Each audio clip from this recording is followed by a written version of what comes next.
अब हम लोग देखने वाले हैं एक्सरसाइज 3 का क्वेश्चन नंबर फर्स्ट। उसमें क्या बोल रहा है, क्वेश्चन नंबर 3 क्या बोल रहा है, factorise the following polynomials by splitting the middle term. मतलब कि इसका जो मिडिल वाला टर्म है उसको स्प्लिट करो।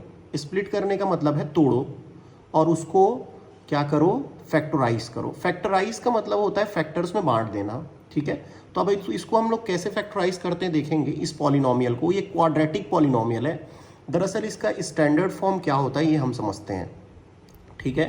तो सबसे पहले हमको पता होना चाहिए कि स्टैंडर्ड फॉर्म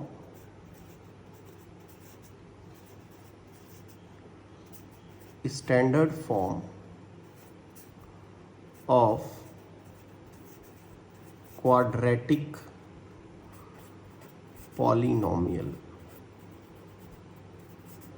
वो होता है ax² plus bx plus c।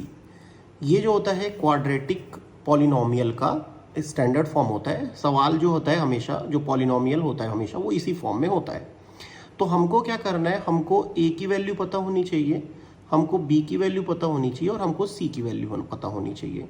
तो हम क्या करेंगे, इस a और c का मल्टीप्लाई कर देंगे। तो यहाँ पर अपन देख रहे हैं, देखते हैं सवाल को। सबसे पहले हमारा जो सवाल है वो है x² माइनस 3x माइनस 4। अब हम लोग जो इससे कंपेयर करेंगे कि a और c कौन है। तो अब देखने वाले हैं कि सबसे पहले हमारा a कौन है। a है हमारा, यहाँ पर जो रहता है x² के सामने वो a होता है।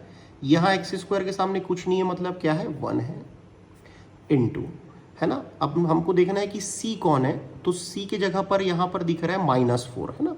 तो -4 से हमने मल्टीप्लाई कर दिया। तो हमारा जो इसका जो मल्टीप्लिकेशन का प्रोडक्ट है वो आ रहा है -4। -4 हमारा प्रोडक्ट आ गया। अब हम क्या करेंगे, थोड़ी देर के लिए इस माइनस साइन को भूल के 4 का फैक्टराइज करेंगे, 4 का फैक्टर निकालेंगे। तो 1 × 4, 2 × 2 और 4 × 1। हमने यहाँ पर फैक्टर निकाला तो इसके 3 पेयर हमको मिल गए। अब हमको ये देखना है कि इन तीनों में से वो कौन है जिसको जोड़ने या घटाने पर 3 आए। तो वो 4 और 1 दिख रहा है, 2 और 2 तो जोड़ने पर 4 आ जाएगा। 4 में से अगर मैं 1 घटाऊंगा तो क्या आ जाएगा, 3 आ जाएगा। तो अब हम क्या करेंगे, सिंपल पहला स्टेप एज इट इज आएगा, x² माइनस 3 कैसे आएगा, जब मैं 4 में से 1 माइनस करूंगा। तो 4 - 1 इंटू x, मतलब मैंने इस 3 को बस सुधारा है यहाँ पर, है ना। मतलब माइनस को एज इट इज लिखा है, x को भी एज इट इज लिखा है, लेकिन 3 को मैंने तोड़ के लिख दिया है 4 - 1 -4। ये माइनस का 4 फिर आ गया। फिर अपन क्या करेंगे, यहाँ पर x² इस माइनस से इसका मल्टीप्लाई करेंगे तो -4 और ये x भी इनके साथ मल्टीप्लाई हो जाएगा। अब ये माइनस और ये माइनस का मल्टीप्लाई प्लस और 1 × x हो जाएगा x -4, ठीक है। तो हमारा जो मिडिल टर्म था, जो पहले 3x हुआ करता था, अब वो क्या बन गया है, -4x प्लस x। अब आप इसको भी सॉल्व करोगे तो यही -3x आपको आएगा। अब हम क्या करेंगे, इन दोनों की जोड़ी बना लेंगे और इन दोनों की जोड़ी बना लेंगे। यहाँ से क्या कॉमन दिख रहा है, इन दोनों के पास से x कॉमन दिख रहा है, तो यहाँ बचेगा x -4 प्लस यहाँ से क्या कॉमन दिख रहा है, 1, तो क्या बचेगा, x -4। मतलब यहाँ से इन दोनों के पास से कुछ भी कॉमन नहीं है, मतलब क्या कॉमन है, 1 कॉमन है। और इन दोनों के पास से हम देख रहे हैं कि x कॉमन दिख रहा है। अब हम देखते हैं कि इन दोनों मतलब इन दोनों पेयर में से किसको कॉमन हम निकाल सकते हैं, जो दोनों के पास है।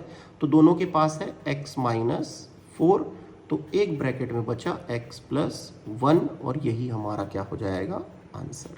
तो यही होता है फैक्टराइज करना, फैक्टर में तोड़ देना। मतलब आप इसको क्या कर सकते हो, ऐसे लिख सकते हो।